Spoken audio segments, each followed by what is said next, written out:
Sa isang baybayin ng dagat, may isang tribong namumuhay sa paraang kakaiba sa nakasanayan ng marami. Isang katutubong pamayanan na ang buhay ay malalim ang kaugnayan sa karagatan. Sa loob ng maraming henerasyon, ang dagat ang nagsisilbing kanilang tahanan, pinagkukunan ng pagkain at kabuhayan.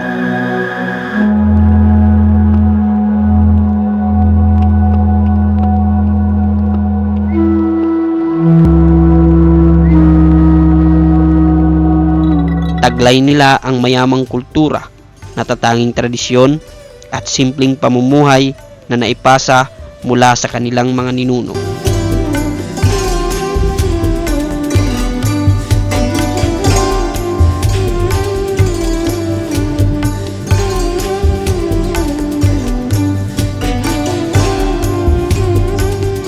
Ngunit sa paglipas ng panahon, marami sa kanila ang napilitang manirahan sa mga baybaying komunidad at lungsod. Madalas natin silang makita sa mga lansangan.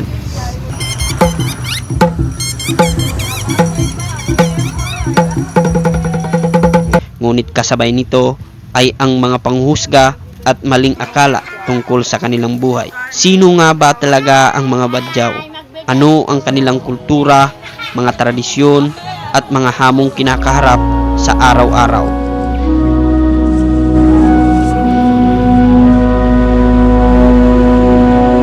Natutuwa yung mga bata na makita tayo. Hello!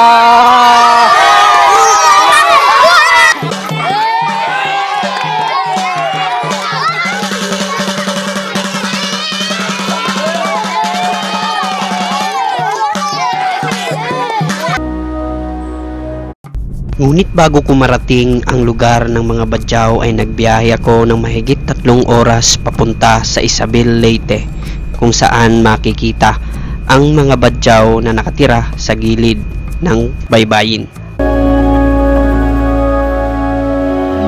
Bababa tayo para makita yung mga Badyaw. May nakita po tayong mga Badyaw. Ayan o. Badyaw na sila. Pagkarating ko mismo sa lugar ay naabutan ko ang mga estudyanteng Badyaw na pauwi sa kanilang tahanan. At ang isa sa mga nakakalungkot na napansin ko ay wala silang mga tsinelas. Sa kabila ng kanilang sitwasyon ay nananatili pa rin silang nakangiti. Sobrang dami ng mga nagdasidating na Badyaw. Galing kayo saan? School. Galing silang school, ayan o. Yung isa, walang tsinelas na pumasok o. Hi kuya. Hello. Tignan mo kuya, yung binili namin. Ano yung binili nyo? Isda. Para sa ulam? Oo. Mamaya. Mamaya kasi walang ulam. Okay. Malayo sa amin. Doon? Oo, malayo.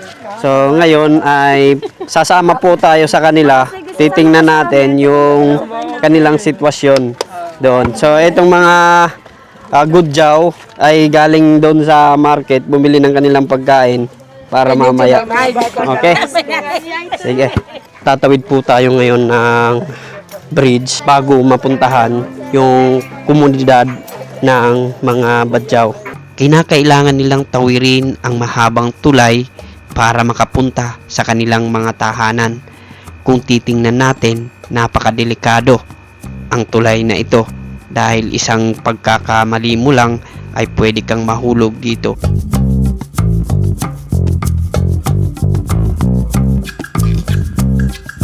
Habang papatawid na kami sa tulay upang makauwi sa kanilang mga tahanan, may isang bagay akong napansin na talagang ikinalungkot ko. Ang ilang mga bahagi ng kawayan na kanilang tinatahak araw-araw ay marupok na. At ang lambat na nagsisilbing harang o proteksyon ay may malaking punit na. Sira. Ayun o. Araw-araw, itong tulay na to, ito yung isa sa mga nagiging daan nila papunta sa bayan. Pero nakakalungkot lang kasi mayroong ibang mga parte na sira. Kung meron kawayan, ipayos tayo. So lalagyan lang ng kawayan. So makikita po natin pati yung harang na net ay butas na. maaring lumusot yung mga dadaan dito. Tingnan natin, no?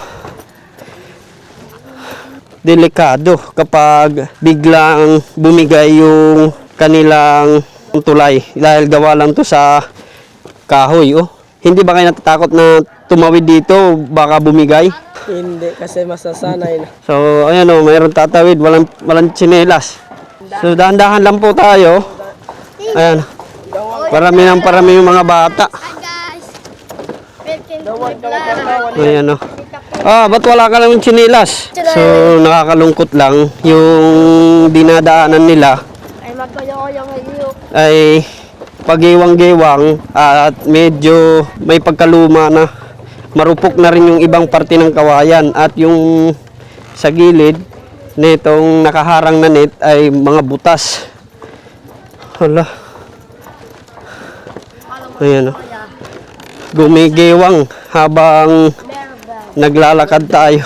At ang nakakalungkot dito, yung mga estudyante na nag-aaral, karamihan walang mga tsinelas o sapatos na suot. Galing ka sanay? Merkado. Merkado? Namili ka isda? Oo. Sige. Mga tindahan. Lapis talaga ito mo tito. Oh. Ganito yung daanan nyo araw-araw dito. Gaano kahirap? Hirap. Ayan, oh. Pagkatapos nating tumawid sa hanging bridge, dadaan naman tayo sa bamboo bridge sa gitna ng mga bakawan. Ikaw na kuya. Ayan, yung dinadaanan nila dito. Ako magalay-alay. So yung mga estudyante, katulad ni ate, anong pangalan mo? Indra. Hendra, walang mga tsinelas. Saban. Ayan, oh, wala rin tsinelas. Analiyo. Ayan, oh, sira. Baka lumusot tayo. Ako. Yan mo. Dahan-dahan. Ako mauna, be. Ayan, oh. Pinagkumpul-kumpul na kawayan yung daanan. 3 piraso. So, kapag nagsabay-sabay, pwedeng bumigay.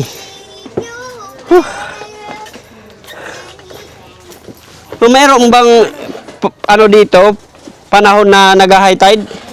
Yes. Ay, tayo baka ng taob. Yung taob, yung lumalaking tubig Oo. dito, kaya may tulay. So, hindi ba kayo nababasa? Nababasa kami. Nababasa kayo? So, kapag tumatawid kayo dito, paano yan? Papasok kayo ng paralan, basa. Okay lang. Natanggalin namin yung medyas namin. Tinatanggal yung medyas. Para hindi mabasa. Yan, nakita po natin yung sitwasyon dito. Sobrang hirap ng mga pinagdadaanan ng mga kababayan natin na mga badyaw. Makatawid lang at makapag-aral lang. Araw-araw tinitiis ng mga estudyanteng mga badyaw makapasok lang sa paaralan ang ganitong klasing daanan. Maglalakad sila sa pamamagitan ng tulay na ito na pinagtagpi-tagpi na gamit sa kawayan ng mahigit 25 minuto makarating lang sa kanilang mga paaralan at kanilang mga tahanan. Makikita po natin na yung linalakaran natin ay 2 kawayan lamang at minsan 3 para lang makatawid papunta ron sa kanilang mga bahay. Ayan, o. Tingnan nyo. At ang isa sa mga napansin ko rito ay medyo marupok na yung ilang mga parte nito. Kagaya nito. Kaya yung mga estudyante, doble ingat. Kasi pag nalaglag ka, siguradong mababasa ka. Hindi ko lubos akalain na meron pa palang mas may mahirap ang kalagayan. Isa sa mga rason na maging grateful tayo sa buhay kung ano man yung estado natin. Kasi makikita natin yung ibang mga kababayan natin dito sa liblib na bahagi ng kadagatan. Araw-araw, ito yung dinadaanan nila. So kapag malaki pa yung tubig, maalas pa kasi babasa sila. So isa sa mga rason kung bakit walang mga tsinelas yung mga badyaw na mga estudyante na pumapasok dahil sa paglaki ng tubig, mababasa yung kanilang medyas. At pagkarating ko mismo sa kanilang lugar ay naging mainit ang pagtanggap nila sa akin. Natutuwa yung mga bata na makita tayo. Hello!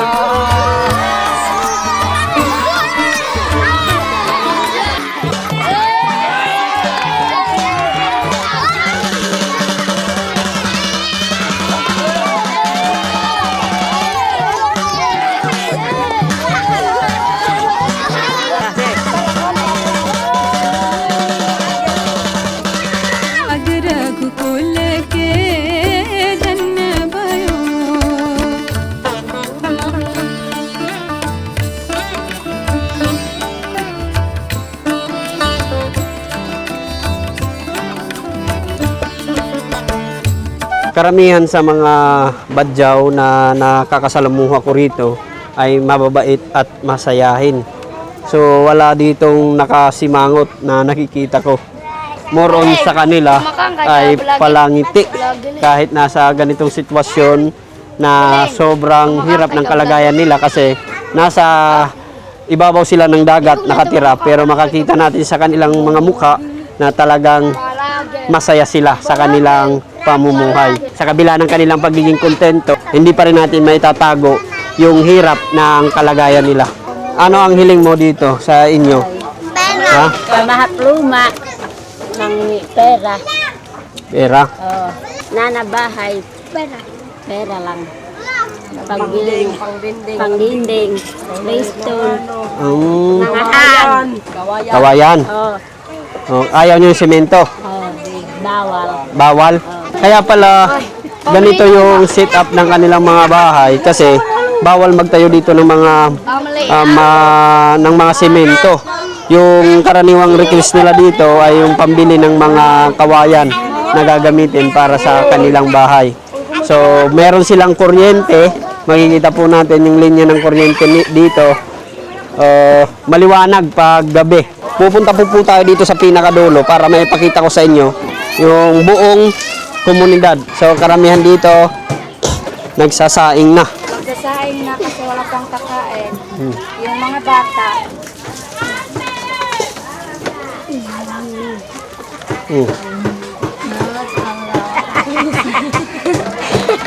Kadalasan ng mga badyaw na babae ay magaganda. Kagaya ni ate, oh.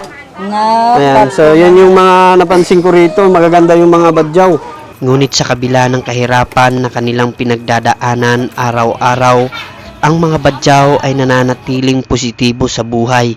Katulad na lang ng mga batang ito na nag-aaral sa bayan para mabago ang kanilang mga buhay. So, bilang isang estudyante, gaano kahirap yung pinagdadaanan mo araw-araw? Mahirap. Bakit? Malayo. Nilalakad lang namin. Nilalakad yung papuntang school. Mga ilang minuto kayo naglalakad? Mga 25 minutes. Papuntang school? Oo. So araw-araw mong ginagawa yan. Pag umuwi kayo, maglalakad rin. Oo.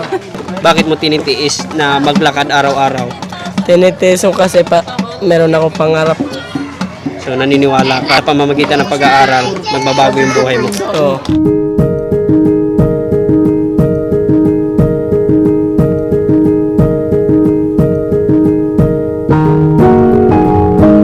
Makikita natin, no?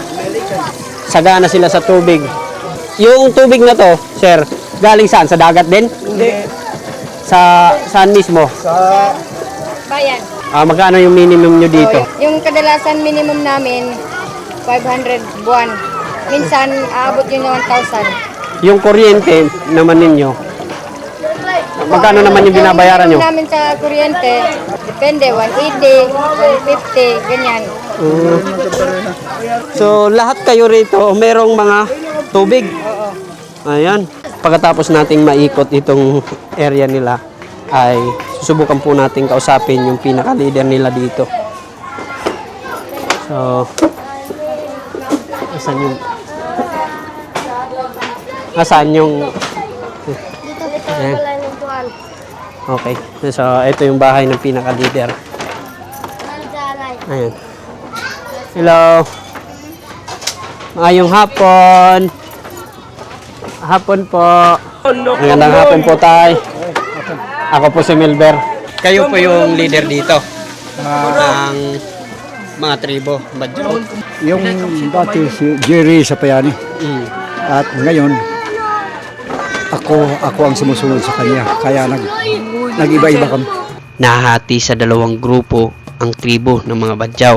Ang isa ay pinamumunuan ni tatay. So, nandito po tayo ngayon mismo sa leader ng mga tribo ng Badyaw. So makakausap po natin personal ang leader nila na si, ano pangalan niyo po tay? Jerry Balansi. Ilang taon na po kayo tay? 61 ko. So yung tribo ninyo nahahati sa dalawa. Oo. So ibig sabihin dalawa yung namumuno. Oo.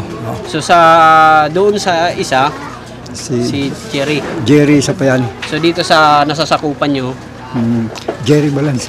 yung hinahawakan yung mga tao, ilang piraso po? 300 plus. So yung kasama na yung mga bata. Oo. Yung mga bahay po na nakatira rito, ilang piraso rin po? Sa lahat or sa aking hinawak? Sa inyong hinahawak? Mga 48 lang. 48. Gaano po kahirap yung sitwasyon nyo dito? Ang kahirap namin kung halimbawa kami lalakad doon sa bayan, malayo, at yung lalakaran namin mahirap. Ay, Bakit?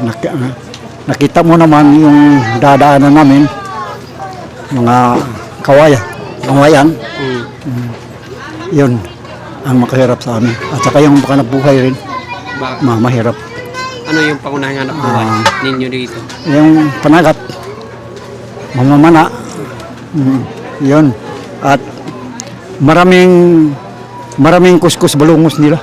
Yung sabi nila, huwag kayo maghanap buhay dito. Hindi makuha ng ibang isda, hindi makuha ng ibang shells. Bakit? Ay ayaw nila. Pinagbabawal. O pinagbabawal nila. Yun nga makahirap sa mga katulad namin ng Badyaw. So pinagbabawalan kayong mangisda sa dagat? Oo. Pati yung compressor, bawal rin. Bakit daw? Ay sabi nila, ang ginamit daw nila, kuskus, yung lason. Pero sinabi ko na sa kanila, kapag gusto ninyo, sasama kayo sa dagat para makita ninyo kung totoo ba ang sinasabi ko at ang sinasabi ninyo. Sabi nila, wag na. Yun lang ang sa kanila.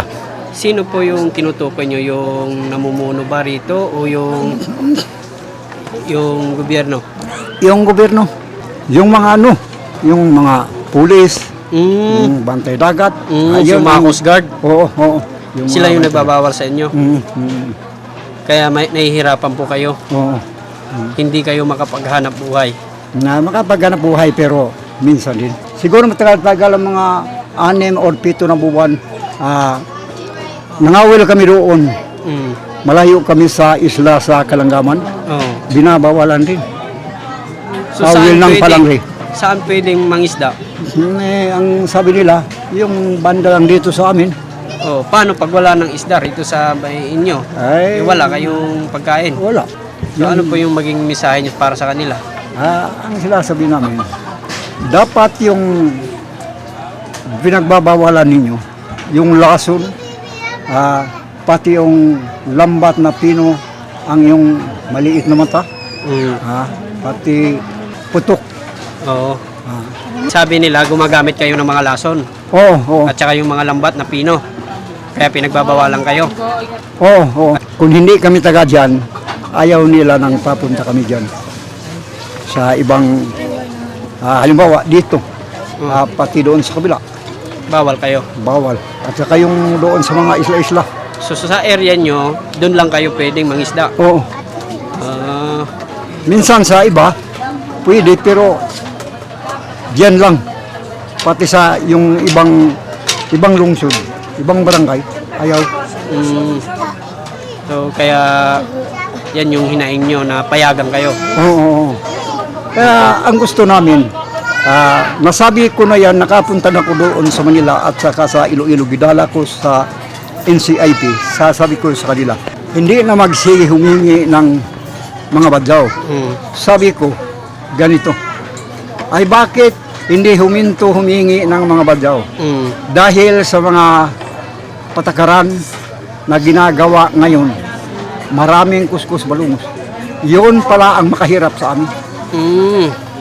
So kaya nasa lansangan kayo nanghihingi dahil pinagbabawalan kayong maghanap buhay Oo, na mangisda kahit na ang gamit nyo ay pamingwit. oo, So kaya yan yung dahilan kung bakit makikita natin yung mga badyaw na pakalat-kalat sa lansangan. oo, Kasi Yun. nanghihingi kasi wala na silang ibang mapagkukunan ng hanap buhay. oo, oo, oo. So kung meron lang hanap buhay na pwedeng papagkunan kagaya ng hindi pagbabawal sa pangingisda Oo. ay hinto na yung mga badyaw sa Oo. panghihingi sa lansangan. Oo, alam mo, yung para sa akin yan, yung manghihingi, makahiya. Nakakahiya. Oo, nakakahiya. Pero paano kami mahiya kapag hindi kami lumalakad, humahanap ng pagkain, mamamatay kami. Tama.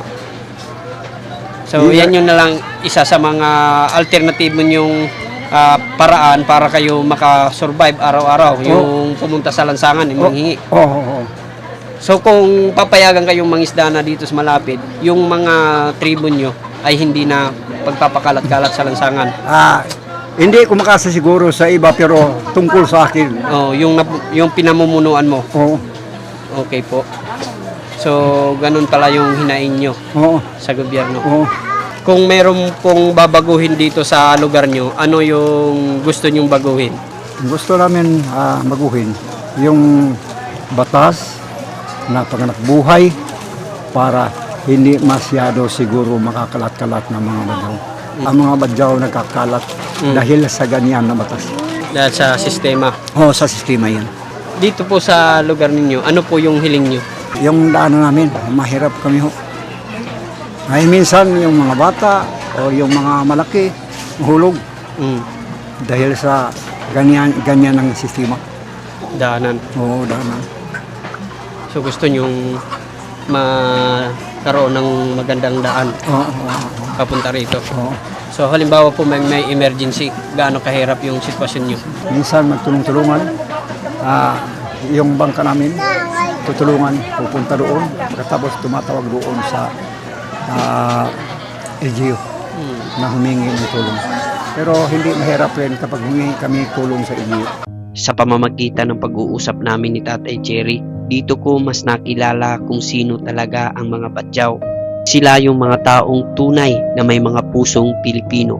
Makikita sa kanila ang pagiging matatag, masipag, at higit sa lahat, nagtutulungan.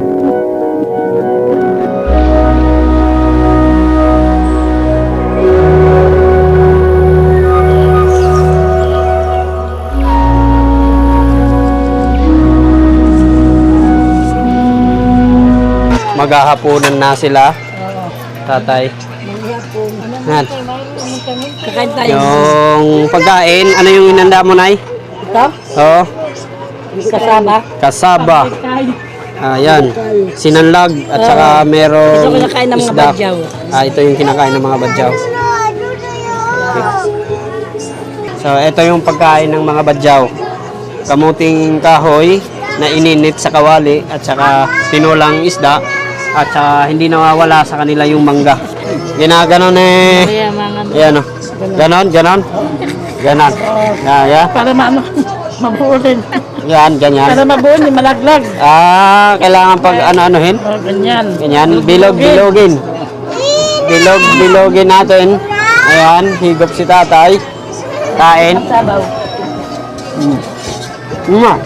Kailangan mong bilog-bilogin pala. Ayan.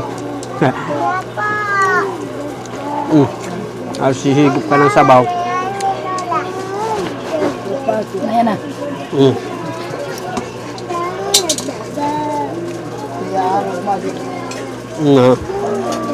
Masarap. Grabe. No.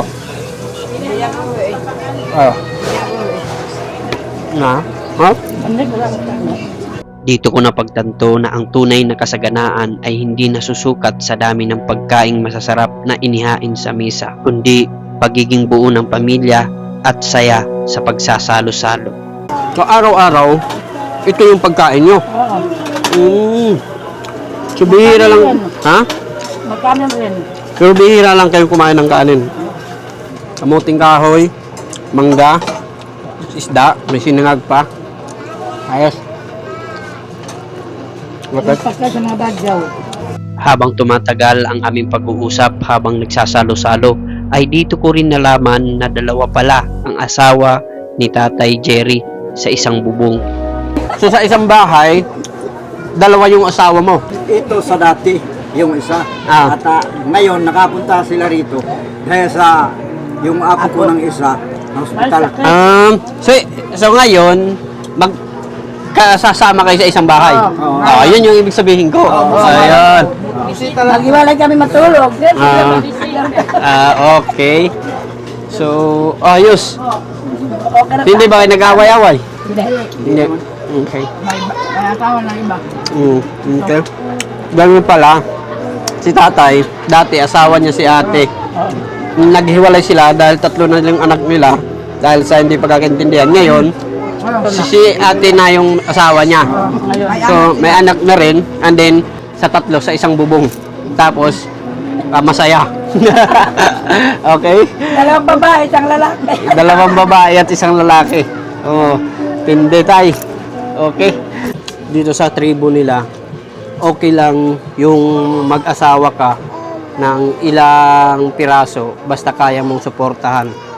Kagaya ng pinuno nila dito sa isang tribo, dalawa yung naging asawa.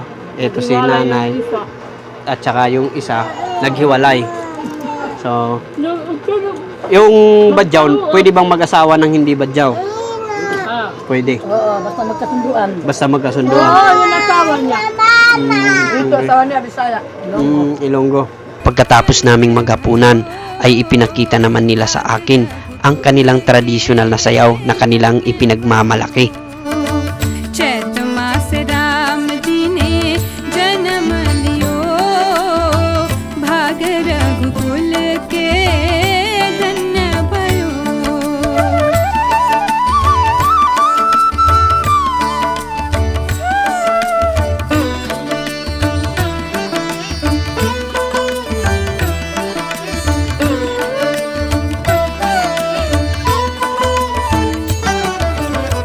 Kausalya के आंगन आए स्वामी ने जन्म लियो भाग रघुकुल के धन्य भयो चैत मास राम जी ने जन्म लियो भाग रघुकुल